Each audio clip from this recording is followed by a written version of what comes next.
ইঞ্চি হবে, ঠিক আছে? আমাদের যেহেতু ছোট জিনিস আমরা সেন্টিমিটারে করছি, তাহলে সেই মাপটা নিতে হবে। আচ্ছা, এখানে বড় আছে, বড় থাক, যা আছে হোক।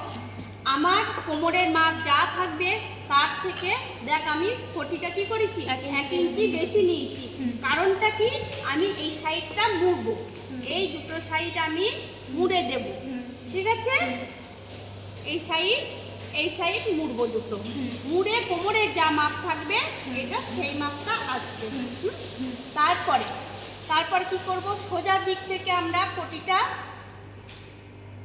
উল্টো দিক, এই যে শাড়িটা তোর সেলাই হয়ে গেছে তো পুরোটা, এই দিক থেকে আমরা কি করব, পটিটাকে এইরকম করে ধরে পুরো ঘেরটাকে লাগাতে হবে। তোর এটা উল্টো হয়ে যাচ্ছে, এই যে এরকম করে পুরো ঘেরটাকে লাগাবো, লাগিয়ে এই যে 5 এটা পিছন দিকটা আবার সামনের দিকে নিয়ে আসবে, সামনের দিকে ঘুরে আসবে, আর ওই ড্রেসের সেলাইটা আবার হয়। ছায়াটা যখন হবে একটা দিক খোলা রাখবো, তাতে পটিটা বসিয়ে দেওয়ার পর কারণ পরাতে সুবিধা হবে।